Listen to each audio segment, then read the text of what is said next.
सेजना पकड़ के दो पाय हुक्म करत है मासुक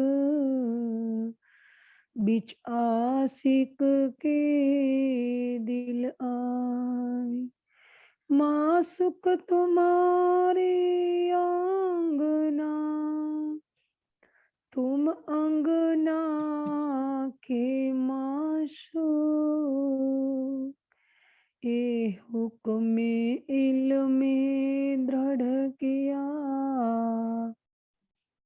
हजूरुह क्यों ना हो टुकटू हजूरुह क्यों ना हो टुकटू। प्राणधार सुंदर सा जी आपके श्री चरणों में मेरा कोटि कोटि दंडवत प्रणाम।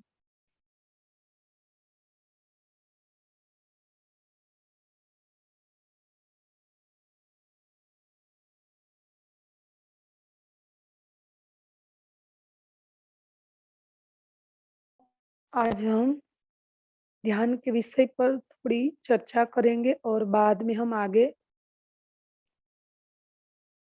थोड़ी ध्यान की पद्धति उसी के विषय में हम थोड़ा मुखार विंद का वर्णन सुनेंगे।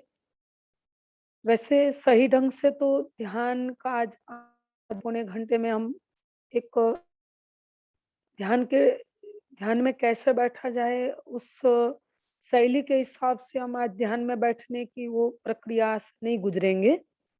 लेकिन हाँ, उसी पद्धति को लेकर हम पहले थोड़ी कुछ इस विषय में चर्चा करेंगे और आगे सागर ग्रंथ के चौथे सागर दधि सागर में राज्य का जो 3 श्रृंगार श्यामा जी के 2 और एक सुंदर साथ के जो श्रृंगार बताए गए हैं महामती के धाम दिल से, तो उसी के हिसाब से हम सिर्फ राज्य के श्रृंगार में मुखमंडल का, मुख कमल का आज राज्य की कृपा से बड़े महाराज जी काशी के आशीर्वाद से हम आज उसी पर थोड़ा प्रकाश डालेंगे। तो पहले हम अ, थोड़ा जो ध्यान के विषय पर जो थोड़ा चिंतन करना है, थोड़ी चर्चा करनी इस विषय पे आगे बढ़े।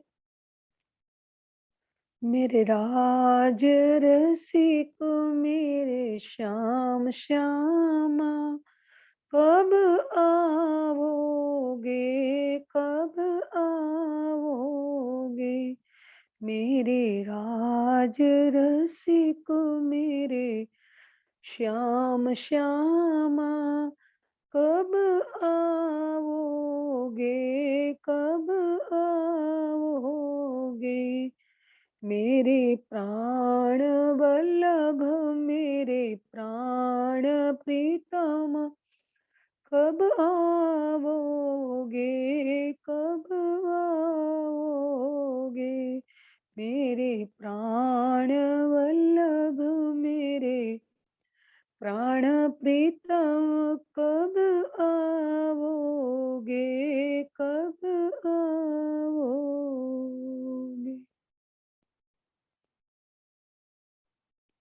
प्राणधार आत्म संबंधी धामधनी के लाडले एवं प्यारे सुंदर साथ जी अतीत के गौरव को याद करते हुए आज हमारे सौभाग्य की बात है हम सब सुंदर साथ समाज को कि फिर चितवनी की एक लहर उठने लगी है। धामधनी अक्षरातीत आशबाई महामती के धाम दिल में बैठकर जिस चौपाई को लिखा के जो लो अज्ञारी रही तो लो बहुत चाह धरे पीछे ठंडे पड़ते गए लाल अंग ठरे जब तक 11वीं सदी रही तब तक ब्रह्मात्माओं की जागनी होती रही वाणी का अवतरण होता रहा। लेकिन 12वीं सदी के प्रारंभिक 30 साल तक ईश्वरी सृष्टि या और जो काम चलते रहे लेकिन 70 साल जो पुल श्राद्ध के कर्म कांड के कहे गए उसी के बाद आज बीच का जो भी समय रहा, ये भी धाम धनी के आदेश से रहा, उसकी इच्छा हुक्म पर ही निर्भर है। और आज जो ये थोड़े समय से समाज में चितवनी की जो लहर उठ रही है, और सब सुंदर साथ अपने आत्मिक चक्षु को खोलकर भरत हमारे मूल मिलावे, हमारी मूल स्वरूप और आत्म की नजर की ओर, और मूल स्वरूप जो बैठे उसी चरणों में जो हम बैठी है, वहां ये सूरत एक के राखिए मूल मिलावा माही, उसी चौपाई को चरितार्थ करते हुए सुंदर साथ जी, आज मैंने अभी बोला कि अतीत के गौरव को याद करते हुए, जैसी एक हम वैदिक परंपरा में ले, तो जब से सृष्टि ये पैदा हुई, तो वैदिक परंपरा में ऋषि मुनियों जो भी इस ध्यान की प्रक्रिया से गुजरे, और प्रारंभिक ऋषियों ने भी ये ध्यान की प्रक्रिया को इस संसार में कई धर्म ग्रंथों के माध्यम से, वेदों के व्याख्यान ग्रंथों से, या कोई धर्म शास्त्रों के माध्यम से ध्यान, समाधि, धारणा, वैसे पतंजलि योग दर्शन में भी 8 अंग बताए गए कि यम, नियम, आसन, प्राणायाम, प्रत्याहार, धारणा, ध्यान और समाधि। तो ये 8 अंग में जैसे यम, नियम, आसन, प्राणायाम, प्रत्याहार तक की जब हमारी स्थिति, हम प्रैक्टिकल जीवन व्यवहार में कैसे इन नियमों का पालन करें, लाए, और उसी पर अनुसरण करके हम चले प्रैक्टिकल, उसी के बाद धारणा आती है। तो धारणा, उसके बाद ध्यान, और उसी के बाद समाधि आती है। हम थोड़ा कुछ वहाँ रुक के थोड़े इस विषय पे हम चिंतन करें सब बरसात। आज धामधनी ने मेरे दिल में जो भी डाला उसी हिसाब से मैं चलूँगी, और आगे भी रामधनी की कृपा से ही होगा।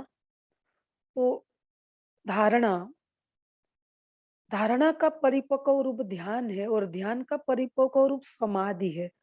मैं उसी में दोनों पद्धतियाँ अलग करूँगी। आज संसार में बहुत सी पद्धतियाँ चल रही है, कोई सबने अपना लक्ष्य तो परम धाम ही बनाया, क्योंकि धर्मशास्त्रों को पढ़कर किसी ने कोई किसी ने कोई मतलब कहने का भाव कि लक्ष्य बनाने में सबने धारणा तो परम धाम की, लेकिन पहुंचने का जो प्राप्ति का मार्ग है वो निराकार ही रहा। कोई कोई विरले ऐसे रहे कि जो निराकार की पाल को उल्लंघ कर बेहद में पहुंचे, और बेहद में भी अव्याकृत और सबलिक तक वहां ही सीमित रह गए। उससे आगे केवल ब्रह्म को तो अक्षरातीत मान लिया, और उससे आगे सत्स्वरूप क्या है, और उसी के आगे ये दिव्य परम धाम कैसा है, पर ब्रह्म कैसा है, उसका धाम स्वरूप लीला कैसी है, ये किसी को अभी तक मालूम नहीं हुआ।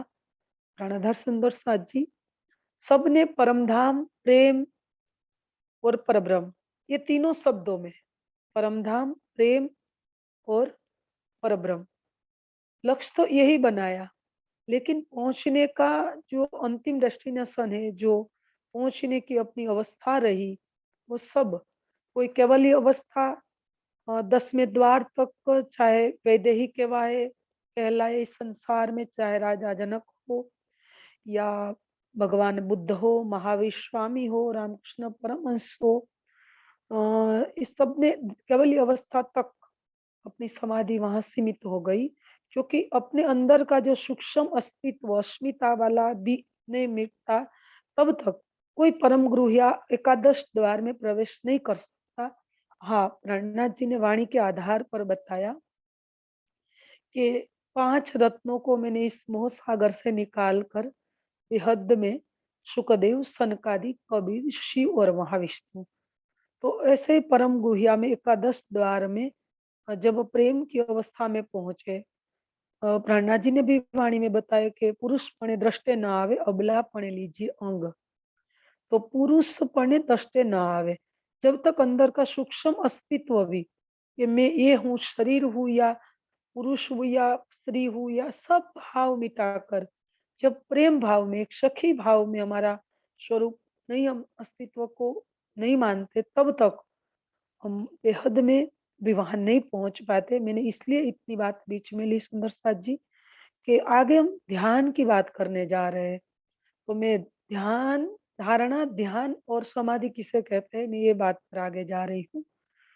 तो प्राणदार सुंदर साथ जी, हमारी जो ध्यान की प्रक्रिया है, इसी बात को लेकर हम आगे बढ़े तो इस संसार में मैंने बताया कि कईयों ने अपना लक्ष्य परमधाम बनाया, प्रेम की वाली कोई राह अपनाने की भी कोशिश की और परब्रह्म को खोजने का भी बहुत प्रयास किया। ऐसे कई मत पद्धतियाँ इस संसार में प्रचलित है। ध्यान, जप योग, मंत्र योग, नाद योग, तप योग, वैसे सुरति योग, विहंगम योग, राज योग, विपश्यना योग। वैसे एक पद्धति हमारी प्राणा जी की वाणी के आधार पर निजानंद योग, निजानंद योग जैसी बहुत सी इस संसार में मैंने बोली जो पद्धतियाँ प्रचलित है। कई पद्धतियाँ ध्यान की ओर भी आगे बढ़ रही है। ऐसी एक निजानंद योग वाली हमारी पद्धति प्राणा जी वाणी के आधार पर कि जब हमारी निज का आनंद का स्वरूप हम खुद है, तो निज की आनंद की अनुभूति, निज की स्वरूप की अनुभूति, साक्षात्कार, उसको कहते हैं निजानंद योग। तो कैसे? तो हमारी आत्मिक चक्षु को खोलकर हमारी चित्त की वृत्तियों को एक जगह जब एकाग्र होकर दे हम, मतलब जिसको पुष्टि मार्ग संप्रदाय में सुबोधि जी में कहा गया कि चित्त वृत्ति निरोध, चित्त की वृत्तियों का निरोध, मतलब चित्त की वृत्तियों को एक जगह एकाग्र करके हम एक जगह, एक केंद्र पर, एक बिंदु पर हम जब केंद्रित करें, कहाँ? तो आज मैंने अभी बोला कि संसार में बहुत सी मत पद्धतियां प्रचलित है, लेकिन कोई आगे नहीं जा पाए क्योंकि किसी को पता ही नहीं रहा कि धारणा बांधे तो किस पर बांधे। तो धारणा मतलब एक लक्ष्य निश्चित करना, एक लक्ष्य निर्धारण करना। तो ये लक्ष्य धाम धनी ने हमारे लिए निर्धारित कर दिया प्राणनाथ जी ने वाणी के माध्यम से, हमारी धाम धनी की वाणी के माध्यम से, कि हमारी फोकस, हमारा लक्ष्य कहाँ केंद्रित करना है। तो मूल मिलावा, ये मूल मिलावा अपना जो नजर दीजिए इत, पलक न पीछे फेरिए, जो ईसक अंग उपजत, कहाँ तक? ये मूल मिलावा अपना नजर दीजिए, तुम्हारी सुरता को कहाँ लेके चलो। तो धामधनी ने ये भी वाणी में बताया, ओ मेरी वासना तुम चलो अगम के पार, अप अगम पार, अपार पार, अगम पार, अपार पार, जहाँ है तेरा करार हो मेरी वासना, तुम चलो अगम के पार। अगम पार, अपार पार, तो हमारे लिए धारणा क्या निर्धारित हो गई? मूल मिलावा, युगल स्वरूप, और हमारा परात्म तन रियल बॉडी भी युगल स्वरूप के चरणारविंद में, चरण कमलों में बैठा है, हमारे सब 12,000 ब्रह्मात्माओं के। तो हमारी धारणा निर्धारित की गई, तो हमारी फोकस निजानंद योग प्राणा जी की वाणी के आधार पर क्या होनी, कहाँ पर होनी चाहिए? मूल मिलाव के अंदर। इतना हमने जान लिया। ये भी फिर आगे मैं जोड़ती हूँ दोबारा, कि जो आगे की प्रक्रिया यम, नियम, आसन, प्राणायाम, प्रत्याहार, धारणा तक के पहले की, तो यम के जो 5 पेटा है और नियम के 5, यम के 5 पेटा अहिंसा, सत्य, अस्तेय, ब्रह्मचर्य, अपरिग्रह, और नियम के 5 पेटा सोच, संतोष, तप, स्वाध्याय और ईश्वर प्राणिधानम। तो उसी में कुछ अंश हम थोड़े कुछ तो जीवन में प्रैक्टिकल धारण करें, थोड़े कुछ क्या कहूँ, ज्यादा से ज्यादा मैं तो एक कहूँ कि बस जो धाम-धनी को अच्छा लगे, प्यारा लगे, जैसे प्यारी चीज़ रूह को हक पल छोड़त नाहीं, ये तो चलो हम बोलते हैं। ऐसे प्यारी चीज़ जो धनी को हम क्यों पल छोड़े? तो ऐसे इस नियमों के बाद आसन हमारा स्थिर होना चाहिए। जैसे हमारा आसन स्थिर होगा तो हमारा मन ऐसे ही शांत हो जाएगा। मन शांत होगा तो आसन स्थिर हो जाएगा। आसन फिर प्राणायाम, हमारे अंदर थोड़ी प्राणायाम की भी प्रक्रिया होनी चाहिए रोज़ सुबह, शाम, प्रत्याहार। जैसी हमारी अंतर्मुखी प्रवृत्ति है, ऐसी हमारी बहिर्मुखी प्रत्याहार, फिर धारणा। तो धारणा के लिए जो भी मैंने फ़ोकस की, कि हमारी धारणा की जो फ़ोकस एक मूल मिलावे, हमारे लिए तो धारणा फ़ाइनल हो गई है, निर्धारित हो गई है। संसार के जीव तो बेचारे कोई हल्के सी रुई पर, कोई दीप की ज्योत पर या कोई अ, निराकार शून्य में, बिंदु में, देखो कहाँ-कहाँ धारणा बनाते हैं। किसी को पता ही नहीं कि हम ध्यान करें तो किसको लक्ष्य बनाए, और धाम-धनी ने हमारे लिए ये लक्ष्य ये निर्धारण कर दिया, निर्धारित कर दिया कि मूल मिलावे में आप वहाँ बैठे हो, वहाँ एक पल भी नहीं हुई है। प्राणाधार सुंदर साथ जी, ये धारणा, तो आज हम बोलचाल में बोलते हैं ना कि भाई ध्यान करो, ध्यान करो, ध्यान करो।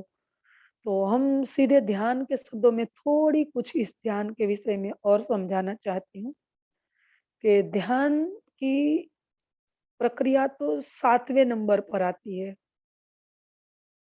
इतने नियमों को पास करते हुए, इस प्रक्रिया में गुज़रते हुए, हम बोलचाल में बोलते थे कि प्रारंभिक हम जब बैठते थे, हम कोई पूछे तो बोले कि हाँ, मैं ध्यान में बैठी।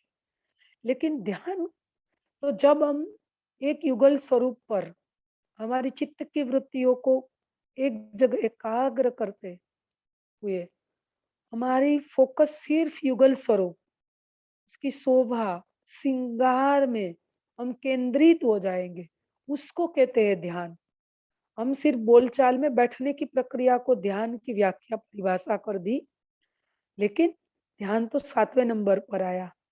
धारणा मतलब हमारा फ़ोकस फाइनल हो गया, फ़ोकस हमारा एक केंद्रित एक जगह मूल मिलावे में हो गया, तो जब मूल मिलावे में हमारी आत्मा जब पहुँचेगी और वहाँ पहुँच के इस स्वरूप में, उस शोभा में, उस श्रृंगार में, वस्त्र और आभूषणों में जब डूबने लगेगी, देखने लगेगी, और देखते-देखते जब उस शोभा श्रृंगार में डूबने लगेगी, तो उस स्वरूप को देखना उसको कहते हैं ध्यान, और देखते उसी में डूब जाना उसको कहते हैं समाधि। तो आज संसार की पद्धतियाँ, मैं यहाँ से दोनों को अलग कर रही हूँ फिर, और निजानंद योग ये पद्धति अलग है, क्योंकि संसार की पद्धति में समाधि अवस्था में एक अलग सी बात रखी है कि भाई यहाँ की जो एक अवस्था होती है कि भाई 7-8 घंटे एक जगह पर कंसंट्रेशन हो हमारा, एक जगह पर ध्यान केंद्रित हो जाए, तो उसी को समाधि कहते हैं। लेकिन राज्य हमारी हकीकत और मार्फत की लीला, जैसे 6 प्रकार की बंदगी कही है, उसमें जब मार्फती 2 बंदगी कही गई है, उसी में जो छिपी बंदगी है, रूहानी और छिपी, तो हकीकत की और मार्फत की जो बंदगी है, उसी में मार्फत की बंदगी में जब रूह अपना अस्तित्व भूल के कई घंटों तक राज्य के अंदर डूबी रहे, उसी को कहते हैं समाधि। और संसार की पद्धति की ओर जो ऋषि मुनियों ने अभी कई लगातार कई सालों की समाधि लगाई, लेकिन ये समाधि कहाँ तक की रही, मैंने अभी बताया, ये निराकार तक की रही। तो वो पद्धति ऐसे ही चली, लेकिन प्रणा जी की वाणी की हिसाब से मैंने अभी जो निजानंदी योग की पद्धति की जो बात की, उसी में हमारी धारणा, मतलब फिर मैं दोहराती हूँ कि मूल मिला, युगल स्वरूप, हाँ, ठीक है, 25 पक्षों के अंदर हम कहीं भी लीलाओं के माध्यम से हम शोभा में डूबे, और ऐसे करते फिर हम सीढ़ियाँ चढ़ के धाम चौक से धाम चबूतरे को देखते हुए धाम दरवाजे में प्रवेश करके हम मूल मिला में पहुँचते हैं। लेकिन हमारी धारणा तो अंतिम जो धारणा है, ये तो हमारी मूल मिलावा युगल स्वरूप, ये शोभा श्रृंगार में ही डूबना, हमारी परात्म को देखना, ये हमारी मूल धारणा है। और धारणा के बाद उसी शोभा में जब हम ध्यान केंद्रित करें, उसी शोभा में जब हमारा लक्ष्य को केंद्रित करें, उसको कहते हैं ध्यान। और उसी में जब हम डूब जाए, उसको कहते हैं समाधि। तो प्राणधार सुंदर साथ जी, आज हम आगे बढ़े। तो आज मैंने अभी जो बताया कि सागर ग्रंथ का चौथा सागर, उसी में चौथे सागर में 3 राज्य का श्रृंगार, 2 श्यामा जी का और सुंदर साथ का। इसी में राज्य के श्रृंगार में सिर्फ मुख मंडल का हम वर्णन करेंगे आज। तो सिर्फ मुख मंडल में गौर मुख अति उज्ज्वल और ज्योत अतंत, ये क्यों रहे रू छवि देख के ऐसी हक सूरत। यहाँ धामधनी ने क्या बताया कि गौर मुख अति उज्ज्वल और ज्योत अतंत, यो क्यों रहे रू छवि देख के ऐसी हक सूरत।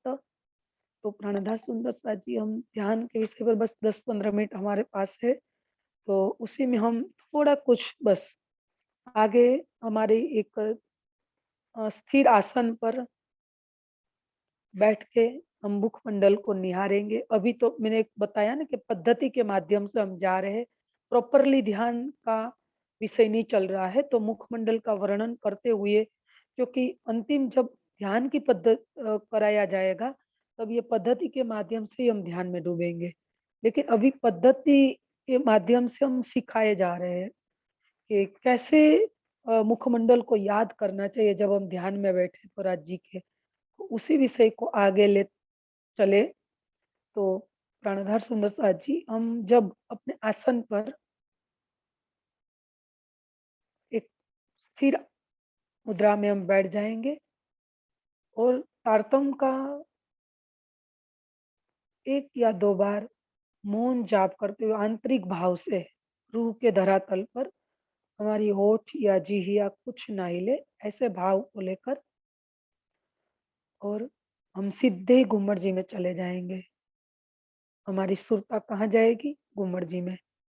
तो घुम्मट जी में पहुंच के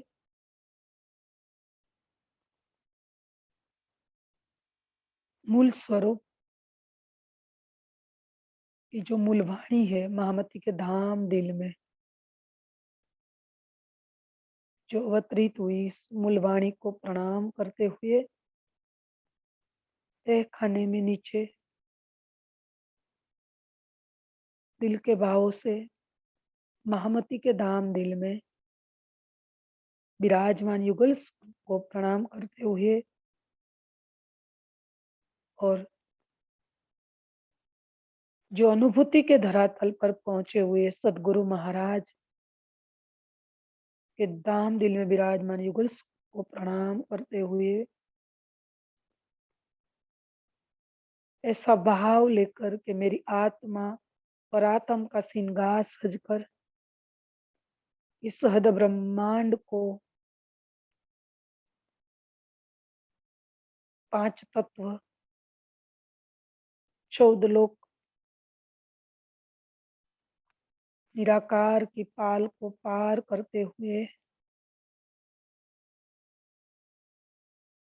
बेहद में अखंड ब्रजरास की लीला को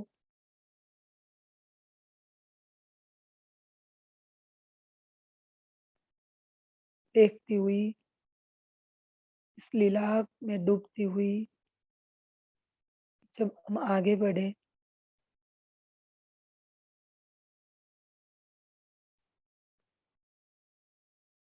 आगे सत्स्वरूप को पार करते हुए परमधाम की दिव्य भूमिका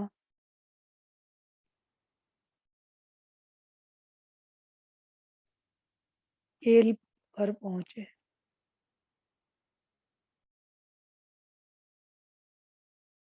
खेल से बाईं ओर मोड़कर पाट के घाट,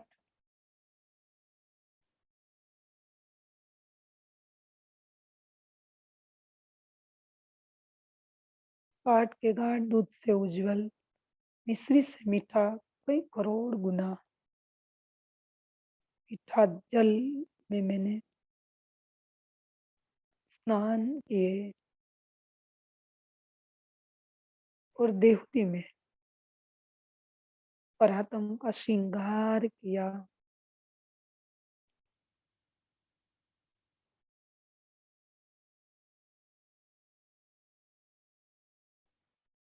श्रृंगार करके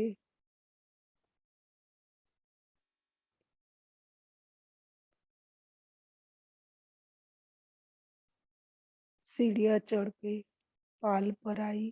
पाल से अमृत वन की रोश में चलती हुई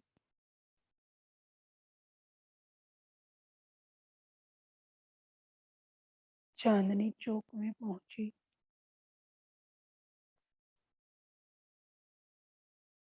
चांदनी चौक में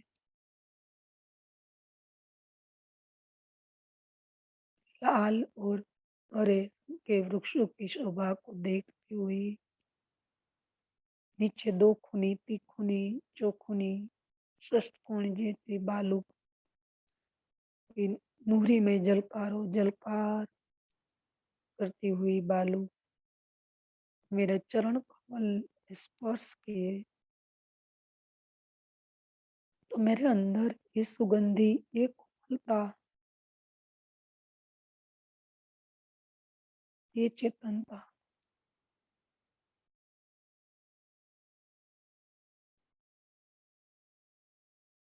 मैंने एहसास किया। और लाल और लीले हरे वृक्ष पर पशु पक्षी जब रात धनी के जिक्र गुणगान करते हुए सुनाई दिया। कोई धनी धनी पीयू पीयू राज राज भी। और चौक में कई पशुओं की लीलाओं को भी मैंने देखा। और मेरे सामने पश्चिम की ओर नवभो दसवीं आकाशी वाला जलकारो जलकार करता हुआ रंगमोल दिखाई दिया।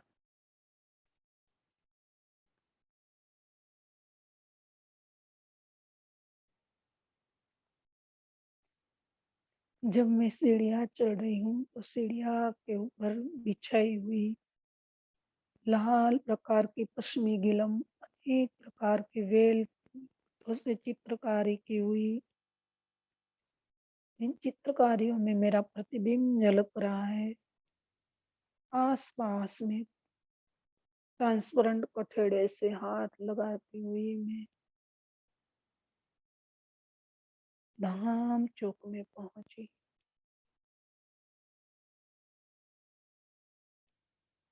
धाम चौक के दाएं बाएं धाम चबूतरे में हीरा माणिक पुखराज पांच और नीलवी के थंभों को देखती हुई सिंहासन कुर्सी की शोभा देखती हुई धाम दरवाजे की शोभा को देखा। मैं जलकत सामी बन सिंदूरिया रंग की चौखट, दर्पण रंग के कमाट, हरे रंग की फ्रेम, दरवाजा खुला, मैं अंदर प्रवेश किया। अंदर 28 स्तंभ के चौक, कई प्रकार की वहाँ बैठकें बनी हुई है। हम आते जाते इस चौक में कई प्रकार की लीला करते हैं। इन लीला का इस शोभा को याद करती हुई जब आगे बढ़ी तो पहली चौरस हवेली रसोई की हवेली, रसोई की हवेली को पार करती हुई ऐसी 3 चौरस हवेलियों को पार करते हुए 5वीं घोड़ हवेली मुल्क मिलावा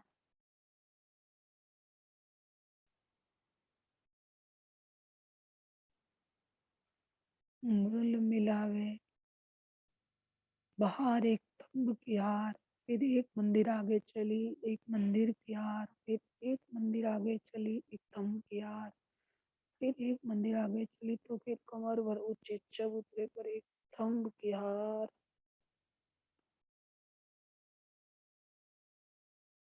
कठेड़े से स्पर्श करती हुई मैं चबूतरे पर चढ़ी, पहुंची मुलायम कोमल गिलम मेरे चरण को स्पर्श करे और मेरे चरण नीचे ही धसते जा रहे हैं।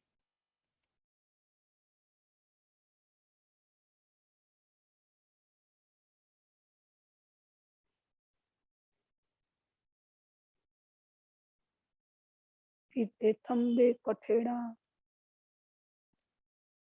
लाल तकिए, ऊपर चंदरवा झालरों से सुशोभित हो रहा है। पूरी मेरी रूह इन सब शोभा को अपने धाम दिल में अखंड कर रही है।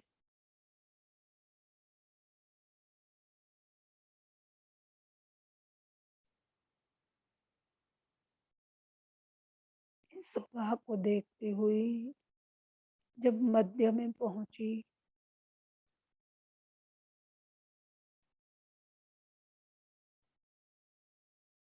वहीं चाकले चित्रकारी ता पर बैठे श्री युगल बिहारी, तो स्वरूप चित्त में लीजिए, फिर आत्मा को दीजिए, आत्मा से न्यारे न कीजिए अदक्षिण।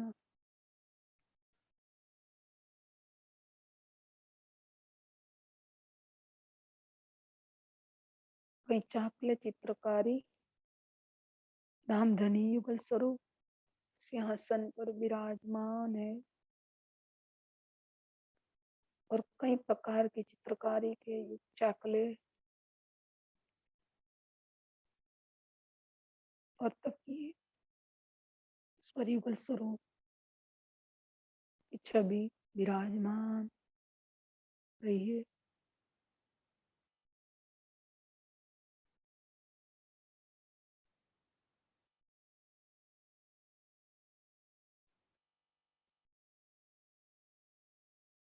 धामधनी का स्वरूप ऐसी छवि देख के गोर मुख अति उज्जवल, तेज अंतत ज्योत, ज्योत तेज अतंत, ये क्यों रहे रू छवि देख के ऐसी हकसूरत। धामधनी के मुखार विंद की शोभा को थोड़ा देखें।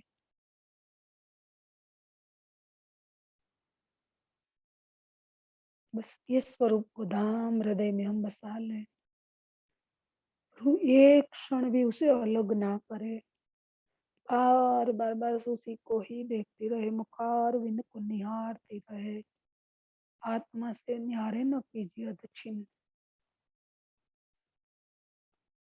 और धामधनी का मुखार विंद कैसा है, हम स्वरूप में भी बोलते हैं, स्वरूप सुंदर सनुकूल सकोमल, रूह देख खोल नैना नूर जमाल। वहां महामती कह रही है, हे मेरी आत्मा, तो अपने आत्मिक चक्षु को खोल कर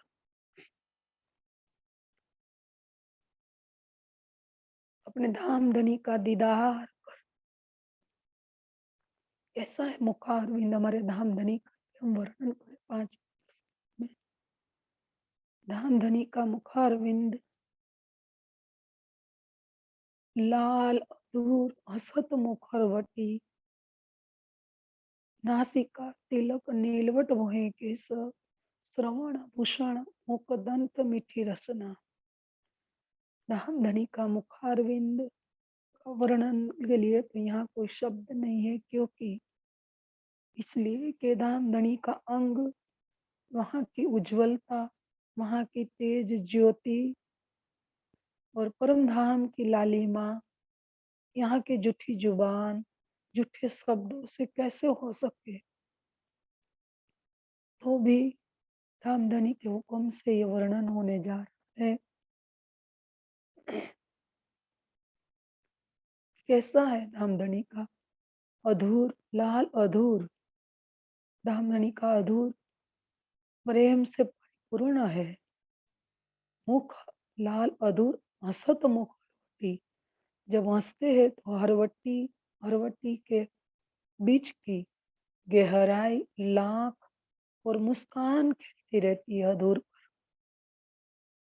लाल अधूर हसत मुख हरवटी नासिका से लेकर नीलवट में बालों तक जो तिलक गया है, कितना सुंदर तिलक है। तिलवट नीलवट बोए केश और लवने जो केश की सुंदर सुगंधित तेल से भिगोए हुए केश की शोभा तो अनुपम अद्वितीय है। लाल अधूर हसत मुख हरवटी नासिका तिलक नीलवट भोए भोए दोनों भोए केश नीलवट भोए केश श्रवण भूषण श्रवणों में जो बाली पहन रखी है, कुंडल पहन रखे है, श्रवण भूषण कितने सुंदर भूषण। मुख दंत मीठी रचना मुख में दांत अनार की कलियों के जैसे कैसे सुशोभित हो रहे। हे मेरी रूह, तू इस मुखार बिंद को देख के बार बार क्यों बलिहारी नहीं जाती है, बार बार उसी में क्यों नहीं डूब जाती है। तेरे दिल में क्यों अभी चोट नहीं लग रही है। आगे हम बोलते हैं, बाहें छुई बाजूबंद सोए पहुंची कांडों कड़े हस्त कमल की मुद्री। नख का नूर की छड़ियों आसमान में। नई चरण को हम ले तो धामधनी जब ये मुखारविंद की शोभा कैसी है कि धामधनी जब मुखारविंद में पान का बीड़ा जब चबाते हैं तो ये पान की लालिमा की जो लालास है अब जब अधूरों पर आ जाती है तो अधूरों की लालिमा देख के फिर आगे रूह जाती है तो बोलती है कि कैसे अधूरों की लालिमा को छोड़ के अधूर और हरवटी के बीच की लाख गहराई को कैसे देखूं। ये छोड़ के मैं आगे दांत की शोभा को दंतावली की शोभा को कैसे देखूं। और इसी के आगे मैं जाऊं तो राज्य के गालों की लालिमा लिए उज्जवल गाल और गालों के अंदर जो ये गुलाब के मोती की लालिमा छाई हुई है और गुलाब के मोती तो सफेद है। नासिका में जो बेसन में धारण किए है तो नासिका की सुगंध जिस रूह ने ली है वही कह सकती है कि धामधनी के नासिका की सुंदरता यही है। तो गुलाब के मोती भी लाल हो जाते और गालों पर उसकी लालिमा और गालों की लालिमा से गुलाब के मोती पर पड़ती है ये नूर। जब आसमान तक जहुरा कर रहे हैं तो धामधनी के नेत्र कितने सुंदर है। अनिहारे तिरछे चंचल और तारे के अंदर पुतलिया डोरे के अंदर जो लालिमा छाई हुई है तो हे रूप बार बार उसकी शोभा को देख। और धामधनी अपने कानों का बीड़ा अपने अंगुलियों से उठाकर जब हाथ से अपने मुंह में रखते हैं तो अंगुलियों की शोभा बताया ना अभी के हक चलवन करे सब अंगुरी तो दोनों हाथों की 8 अंगुलियों में जो मुदरियां पहनी हुई है और पूरा आसमान में ये नूर झलकारो झलकार करता है। और धनी ने सिर पर जो पाग बांधी है, पाग के 100 पेच की पाग है लेकिन लग रही है कितनी कोमल सुंदर। तो ये पाग की जोत और उसी के अंदर जड़े हुए नंगों की ज्योत दोनों में कोई अंतर नहीं, कोई भेद नहीं है। जगमगे पाग ज्योत जवे ज्योत मीठे मुख नैनों पर जाओ बलिहार हम बोलते। तो ये पाग की सुंदरता को देखो, धामधनी के नेत्र की सुंदरता को देखो।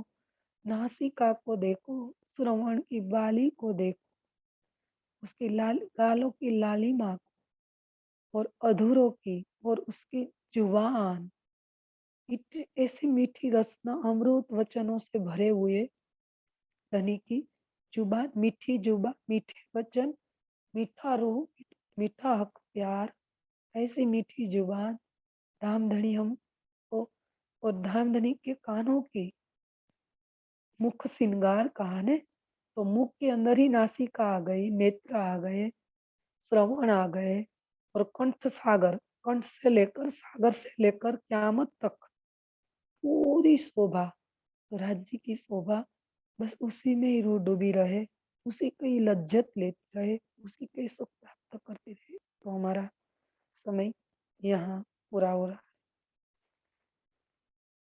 है। चितवन तो ऐसे होता है कि कैसे करे, बस घंटे तक चलता रहे तो भी, लेकिन समय की मर्यादा के अनुसार समय पूरा हुआ है। अब क्या अर्जी बोलेंगे?